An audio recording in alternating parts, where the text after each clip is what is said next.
মুখ্যমন্ত্রী বেরিয়ে যাচ্ছেন আইপ্যাকের অফিস থেকে 12:44 থেকে তিনি এখানে এসে প্রবেশ করেন এবং তারপরে এই মুহূর্তে ঘটতে বাজে 4:22, অর্থাৎ প্রায় 4 ঘন্টারও বেশি সময় তিনি কিন্তু এখানে ছিলেন।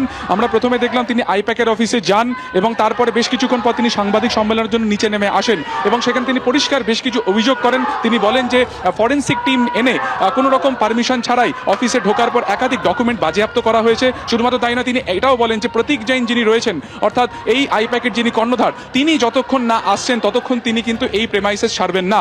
এবং তারপর আমরা দেখলাম ঠিক 4:10 নাগাদ প্রতীক জৈনের গাড়ি সঙ্গে একটি কলকাতা পুলিশের কনভয় এখানে আসলো এবং তার ঠিক 10 মিনিটের মধ্যে মুখ্যমন্ত্রী কিন্তু এখান থেকে বেরিয়ে যাচ্ছেন, যেহেতু তার একটি পূর্ব ঘোষিত কর্মসূচি রয়েছে। এবং আজকে সকাল 7টা নাগাদ ইডির তরফে একাধিক জায়গাতে অভিযান চালানো হয়। কলকাতা 3টি জায়গাতে, পোস্তাতে একজন ব্যবসায়ীর বাড়িতে, অন্যদিকে আইপ্যাকের সল্টলেকের গোদরেজ ওয়াটার সাইড বিল্ডিং এর 11th ফ্লোরের অফিসে এবং এই সংস্থার যিনি কর্ণধার সেই প্রতীক জৈনের লাউডন স্ট্রিটের বাড়িতে যায়। আমাদের সঙ্গে থাকো পার্থপ্রতিম ঘোষ, আমাদের আরেক প্রতিনিধি রয়েছেন। মুখ্যমন্ত্রী বেরিয়ে যাচ্ছে দেখতে পাচ্ছি, প্রতীক জৈন এলেন, মুখ্যমন্ত্রী বেরিয়ে গেলেন। এই মুহূর্তে মমতা বন্দ্যোপাধ্যায় বেরিয়েছেন এবং একেবারে দেখো মুখ্যমন্ত্রী এই মুহূর্তে সল্টলেকের অফিস থেকে বেরিয়েছেন এবং তিনি আবারও বক্তব্য রাখবেন তেমনটা আমরা বুঝতে পারছি। এবং এই মুহূর্তে কিন্তু মুখ্যমন্ত্রী মমতা বন্দ্যোপাধ্যায় একেবারে সল্টলেকের যে দপ্তর, সেই দপ্তর থেকে আবারও বেরিয়েছেন এবং বক্তব্য রাখছেন।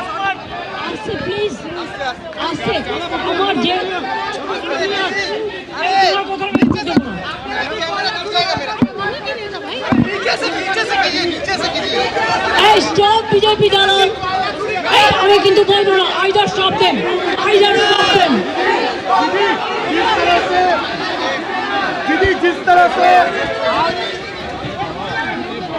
দিদি আমরা সবাই এদিকে, দিদি আমরা সবাই এদিকে, ম্যাডাম আমরা এদিকে, ম্যাডাম। করেছে এই হামলার প্রত্যুত্তর জনগণ দেবে, এটা আমি বিশ্বাস করি।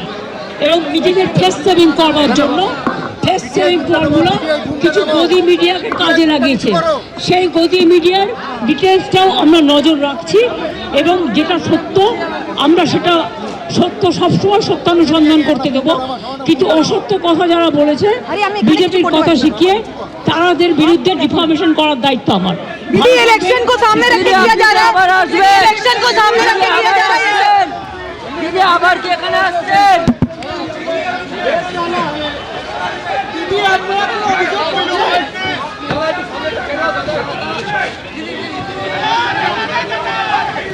দেখতে পাচ্ছেন মুখ্যমন্ত্রী মমতা বন্দ্যোপাধ্যায় বেরিয়ে যাচ্ছেন সল্টলেকের সেক্টর 5-এ আইপ্যাকের যে অফিস রয়েছে সেখান থেকে বেরিয়ে যাচ্ছেন। মাত্র প্রায় 4 ঘন্টা পর বেরিয়ে গেলেন মুখ্যমন্ত্রী।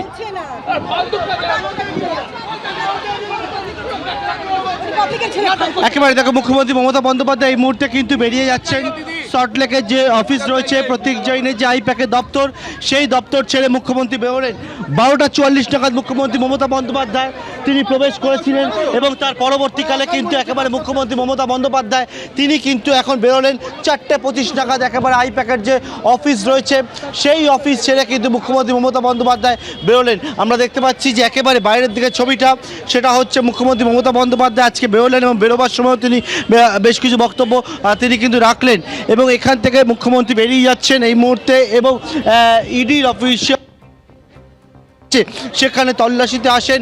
12:44 নাগাদ মুখ্যমন্ত্রী মমতা বন্দ্যোপাধ্যায় সল্টলেকের সেক্টর 5-এ যে দপ্তর রয়েছে সেই দপ্তরে মুখ্যমন্ত্রী চলে আসেন এবং আসার পর মুখ্যমন্ত্রী এখানে ছিলেন 4:25 ঘড়ির কাঁটায়। এই মুহূর্তে কিন্তু মুখ্যমন্ত্রী মমতা বন্দ্যোপাধ্যায় কনভয় এই যে সল্টলেক সেক্টর 5-এ যে দপ্তর রয়েছে আইপ্যাকের দপ্তর, সেই দপ্তর ছেড়ে বেরোলেন মুখ্যমন্ত্রী মমতা বন্দ্যোপাধ্যায়। একেবারে পার্থ তুমি আমাদের সঙ্গে থাকো। প্রায় 4 ঘন্টা পর মুখ্যমন্ত্রী মমতা বন্দ্যোপাধ্যায় সল্টলেকের সেক্টর 5-এ আইপ্যাকের অফিস ছাড়লেন। আমি প্রোগ্রামটা করে আসছি আর বাংলার উপর যে হামলা ওরা করেছে এই হামলার প্রত্যুত্তর জনগণ দেবে, এটা আমি বিশ্বাস করি। এবং নিজেদের ফেস সেভিং করবার জন্য ফেস সেভিং ফর্মুলা কিছু গদি মিডিয়াকে কাজে লাগিয়েছে। সেই গদি মিডিয়ার ডিটেলসটাও আমরা নজর রাখছি এবং যেটা সত্য আমরা সেটা সত্য সবসময় সত্যানুসন্ধান করতে দেবো। কিন্তু অসত্য কথা যারা বলেছে বিজেপির, তিনি কিন্তু বেরোচ্ছেন ভেতর প্রবেশ করার সময় কিন্তু মুখ্যমন্ত্রীর হাতে ফাইল মুখ্যমন্ত্রী ছিল না। মমতা বন্দ্যোপাধ্যায় তিনি বেরিয়ে গেলেন সল্টলেকের সেক্টর 5-এ আইপ্যাকের অফিস থেকে। এর আগেই জানিয়েছিলেন যে যতক্ষণ প্রতীক জৈন না আসবেন তিনি সেখানে থাকবেন। কিছুক্ষণ আগে প্রতীক জৈন, যিনি হচ্ছেন আইপ্যাকের কর্ণধার, তিনি লাউডন স্ট্রিটে তার বাড়ি থেকে অফিসে এসেছেন এবং তারপরে মমতা বন্দ্যোপাধ্যায় বেরিয়ে গেলেন। ওই বাত নিয়ে এসে রাখ মাইক পে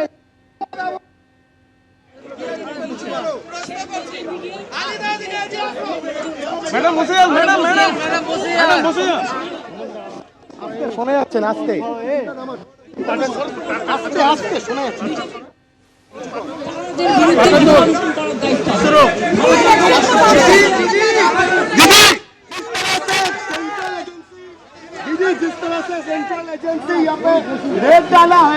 এবিপি আনন্দ, এগিয়ে থাকে, এগিয়ে রাখে।